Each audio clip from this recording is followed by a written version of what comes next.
It's not flirtation. It's recognition. He's seeing something in you he may not yet understand, but can already feel. This is the kind of truth we rarely slow down to examine. A smile, fleeting and soft, can contain volumes of unspoken emotion. It might not be about your clothes, your hair, or your laughter. It may not be about attraction in the way society describes it. It may be about how safe he feels in your presence, how seen he feels without words, or how your quiet confidence gives him permission to drop the masks he wears with others. When a woman is grounded in her self-awareness, her energy becomes medicine, a calm, restorative field that many people, especially younger men, instinctively lean toward. Now, let us explore why. If you're new here, welcome to Self-Mastery, where we share timeless wisdom to help you protect your energy, elevate your mindset, and walk in purpose. Subscribe and turn on the notification bell so you never miss a message that speaks to your soul, strengthens your spirit, that could shift your entire path. Let's begin. There is something deeply misunderstood in our world today, especially in how women perceive their own power. Many women, particularly those in their 40s, 50s, and beyond, quietly carry the misconception that their value in the eyes of others, especially younger men, fades with age. But there is a silent yet powerful truth that contradicts this illusion. What draws people in? What causes a younger man to smile, to take a second glance, or to speak with more respect than usual is not youth nor appearance. It is energy, not loud attention-seeking energy, but a quiet frequency. A woman who has lived, loved, suffered, and grown does not radiate energy like someone seeking approval. She carries a different kind of presence, a gravitational stillness that speaks before words ever do. This energy does not age, it resonates. In a room full of people, energy is always speaking first. Before you say a word, before you adjust your posture, before you make eye contact, your presence is already being felt. Some energies scream for attention, others whisper confidence. The energy of a woman who has embraced her journey, who has processed her pain without bitterness, who no longer needs to prove her worth. That energy draws others like the sound of water in a desert. Younger men are not immune to this pull. In fact, many of them are seeking something they do not yet have the language to describe. They are drawn toward groundedness, toward inner peace, toward the frequency of wisdom. It is important to understand the science behind this dynamic. Neuroscience teaches us that the human brain is wired to detect subtle cues of safety, presence, and emotional regulation. This process is called neuroception. Without conscious thought, our nervous systems are constantly scanning for safety, looking for signs in others that say, I can be myself here. I don't have to guard my heart. When a woman has developed emotional regulation through life experience, when she is no longer reactive or insecure, her presence sends out a silent signal. You are safe here. Younger men, often overwhelmed by the noise of modern expectations, detect this and respond, not always with intention, but often with reverence. It might show up in the form of a smile, a momentary softness in the eyes, a conversation that seems to linger longer than necessary. This is not necessarily romance. It's resonance. When a woman is energetically clean, meaning she's not driven by unresolved neediness or validation, seeking behavior, she becomes a mirror. Others feel more themselves around her. That is one of the most attractive qualities in existence. Not just physically attractive, but spiritually, emotionally magnetic. There is a story of a woman in her late 50s who worked at a local bookstore. Every day, she would sit quietly behind the counter, greeting customers with a calm presence that made the loudness of the world seem to melt away. A young man, no older than 25, began coming in more frequently, not to buy books, but to be around her. One day, he said to her, "There's something about you. You remind me of silence in a busy place." He wasn't flirting. He wasn't chasing romance. He was describing what his nervous system had learned to crave: stability, calmness, and wisdom wrapped in warmth. The woman, unaware of the depth of her own energy, smiled gently. "I've just lived long enough to know what doesn't matter anymore," she replied. "That kind of peace is louder than youth. You see, we are not taught to value the unseen qualities. Society still pushes an obsession with youth and appearance, especially for women. But younger men, those who are truly self-aware or on the path of growth, aren't just looking with their eyes. They are listening with their emotions. They are feeling with their nervous systems. And when they encounter someone who has transmuted her pain into presence, who has cultivated joy without pretense, they instinctively feel a kind of awe. That's why the smile arrives. That's why the eyes soften. It's not about age. It's about frequency. This is the deep power of emotional maturity. In psychological terms, emotional maturity is the ability to regulate your emotions, communicate clearly, own your triggers, and respond instead of react. But in practice, it looks like grace. It sounds like silence when others expect noise.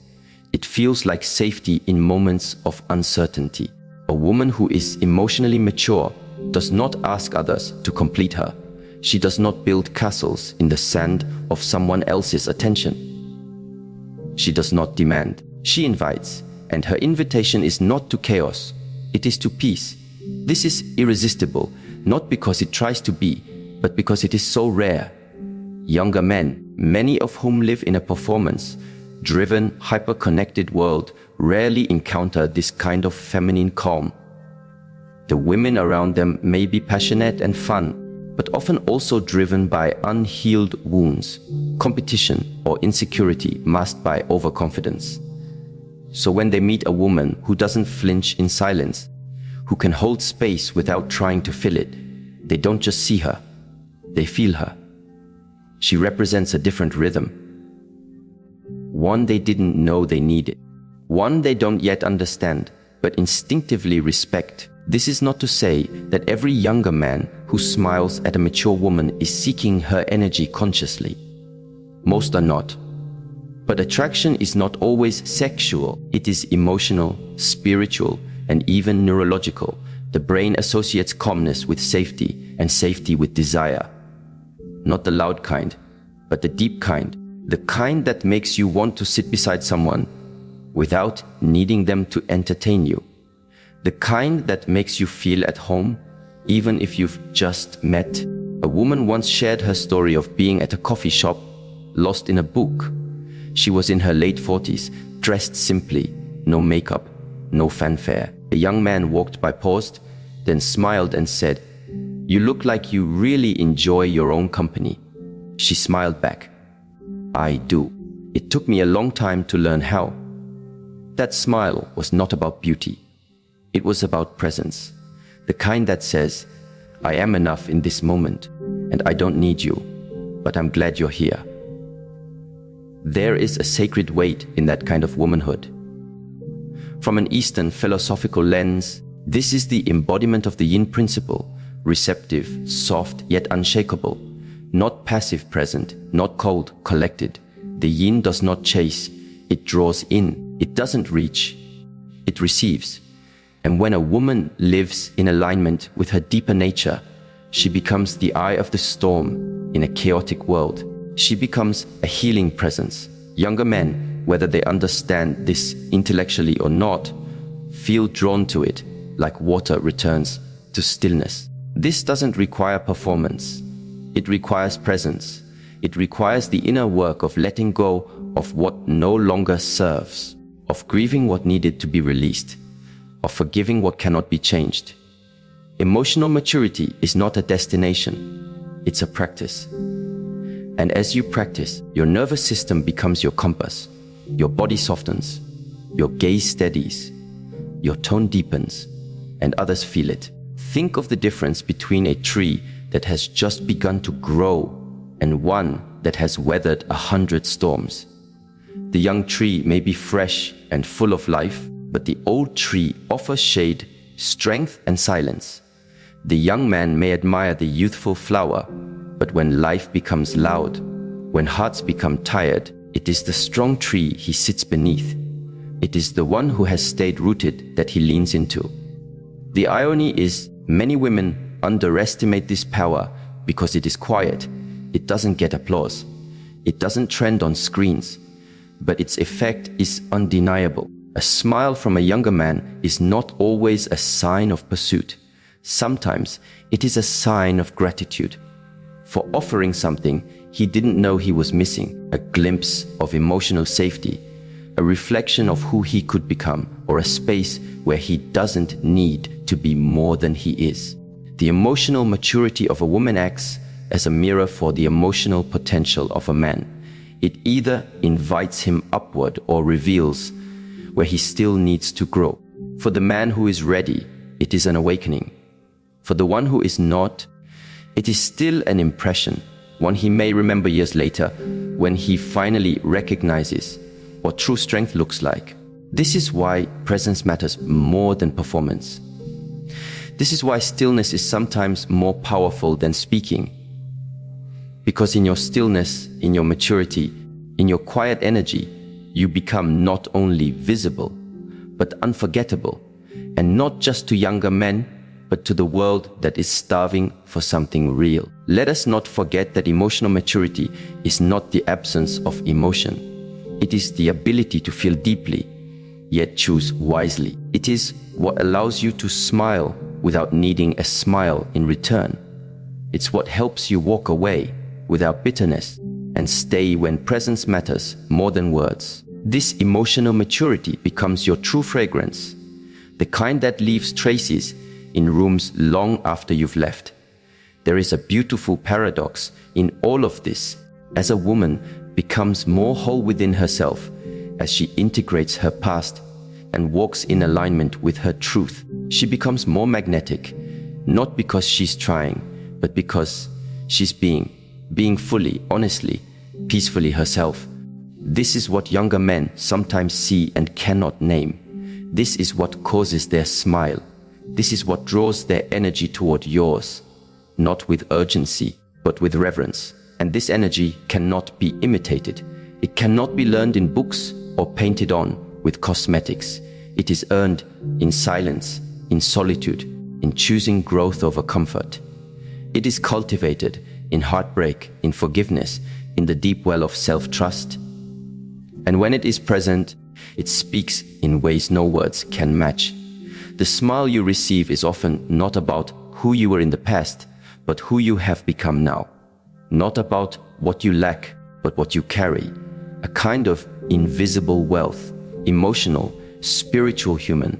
A kind of presence that doesn't try to convince, but simply is. And in that being, others, especially the younger, feel something ancient and sacred stir inside them: respect, curiosity, inspiration, and sometimes just a smile.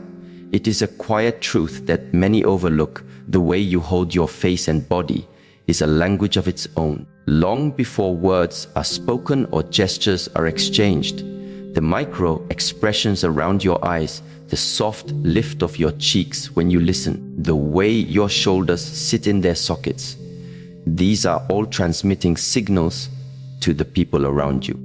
Neuroscientists have found that in less than a fraction of a second, our brains evaluate whether someone is authentic. We read thousands of tiny cues: the tone of voice, the congruence between smile and eye movement, the tension or ease in the body. And from that mosaic of signals, we form a nearly instant sense of trust or worriness. This is why self-mastery inevitably shows itself in the face and body. You cannot hide what is unresolved forever. And equally, you cannot conceal the quiet radiance that comes when you have made peace with your life. People often underestimate the impact of this. They imagine that attraction or admiration happens on some purely logical plane, or perhaps only because of youth or conventional beauty. But look deeper. and you will see that it is not so. When you have spent years tending to your wounds, when you have reflected on your choices without shame, but with honest accountability, when you have forgiven others and forgiven yourself, this work seeps into the way you stand and the way you look at the world. You can spot a person who has never examined their own soul by the tightness around their mouth or the perpetual defensiveness in their posture.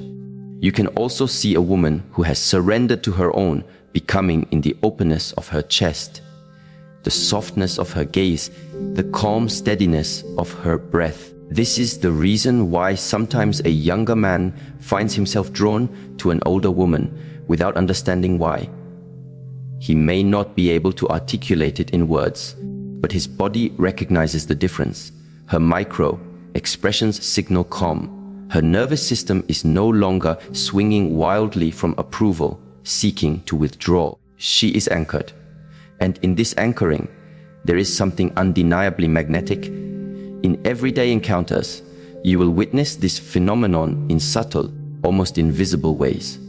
A woman sitting alone in a cafe, her shoulders not hunched forward in protective self-consciousness, but relaxed in her own space, reading a novel without glancing around to see if anyone notices her.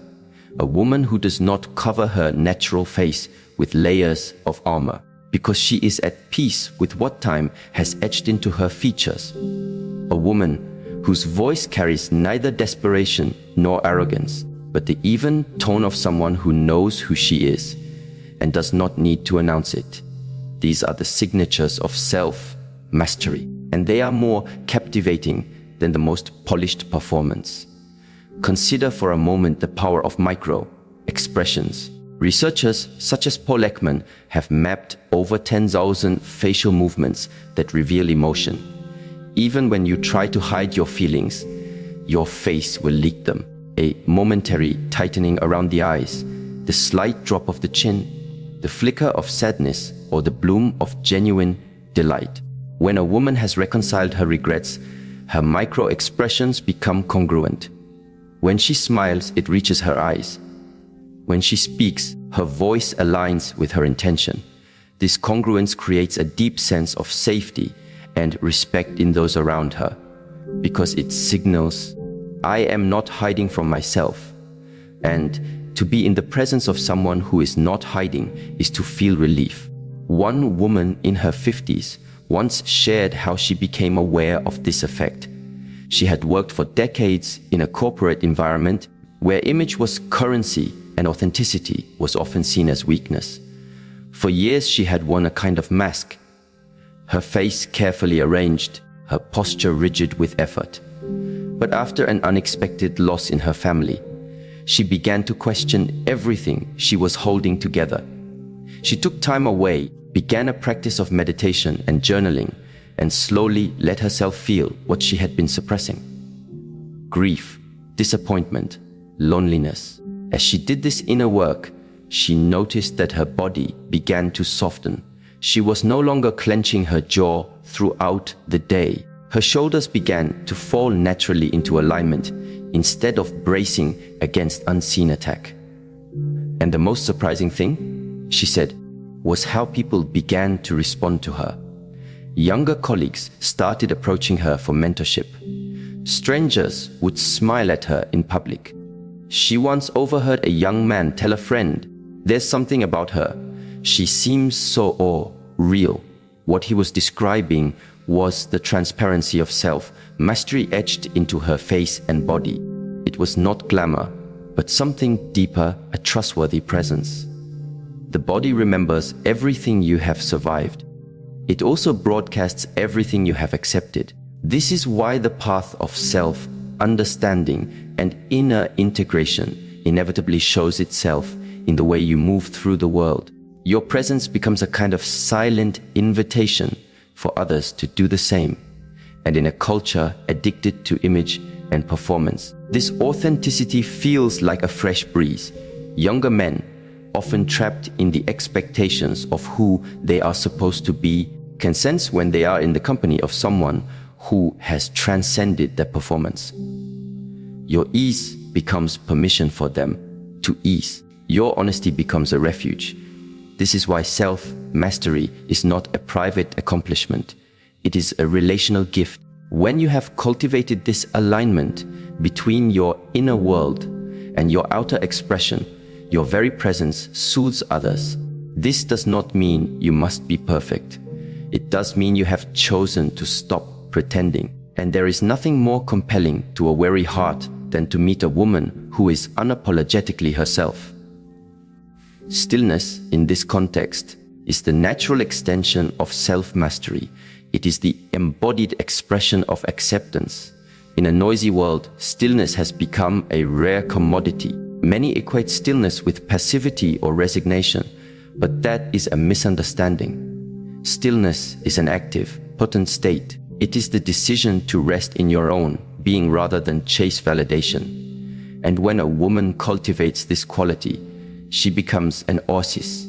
Those around her, including younger men, instinctively sense that her center cannot be disturbed by external opinions or circumstances. She is not trying to impress or seduce. She is simply present. And this presence creates curiosity. Imagine entering a crowded room where everyone is vying for attention, voices overlapping, eyes darting. In the corner, there is a woman seated quietly, her posture upright, but relaxed, her gaze unhurried, her breath steady. She does not need to scan the crowd to know her worth.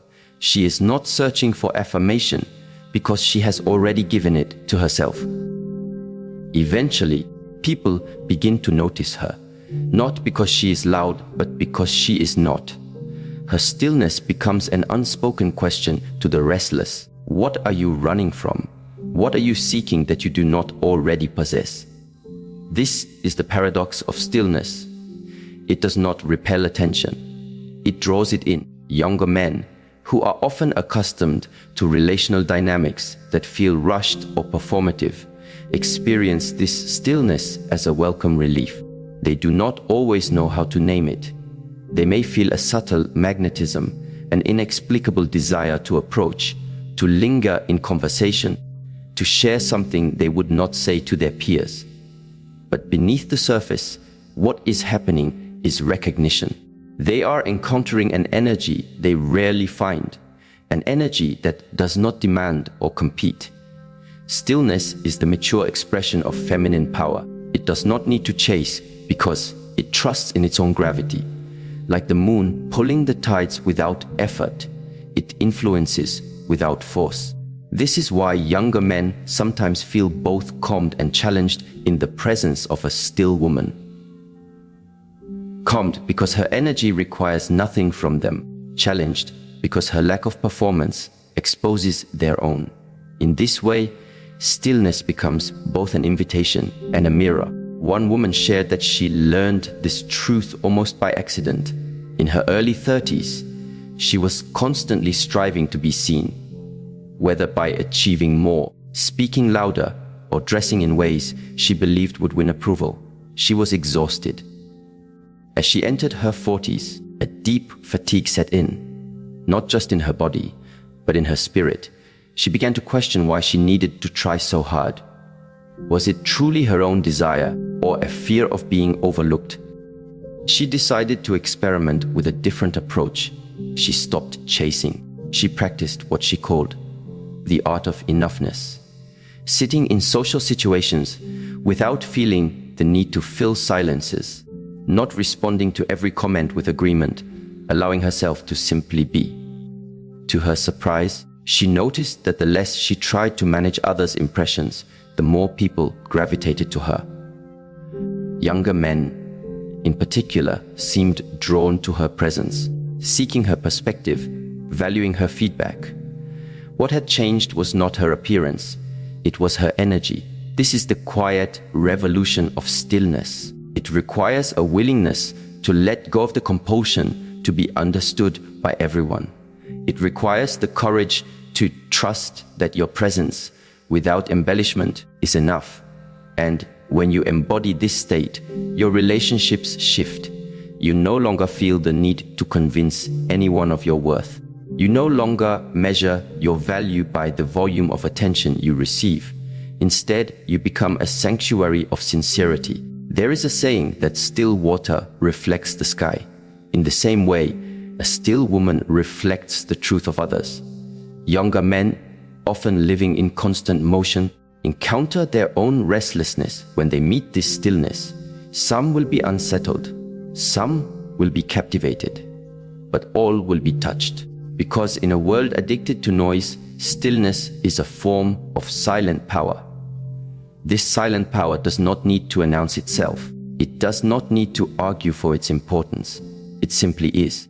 And those who are ready to grow will recognize it for what it is, a signal that there is another way to be. A way that does not require striving or pretending. A way that honors presence over performance, substance over spectacle. Younger men who smile at you may not fully understand why they are smiling, but part of what they are responding to is this unspoken frequency. The frequency of someone who has mastered her own energy, who has discovered that stillness is not emptiness, but fullness in its most refined form. And in that fullness, they sense possibility. Possibility for more authentic connection. Possibility for deeper conversation. Possibility for a kind of intimacy that does not exhaust but nourishes. Stillness does not happen by accident. It is cultivated through practice, through choosing to observe rather than react, through learning to rest in your own presence, even when the world demands distraction, through releasing the compulsion to fill every space with explanation or entertainment. This discipline of stillness becomes your true adornment. It is the invisible quality that turns an ordinary moment into something memorable. When you walk into a room and carry this energy, you do not need to raise your voice to be heard. You do not need to exaggerate your stories to be interesting. You do not need to position yourself to be admired. You simply occupy your space without apology. And in doing so, you become both mystery and medicine. Mystery, because you are not easily defined or contained. Medicine, because your energy soothes the unspoken anxieties of others. One can never fully predict how this presence will be received. Some will misunderstand it, projecting their own discomfort onto you. Some will feel inspired to become more honest themselves. And some, like younger men in particular, will find themselves inexplicably drawn to it, not out of novelty, but out of a longing for something real, something rare, something that does not need to be anything other than what it is. There is a profound dignity in living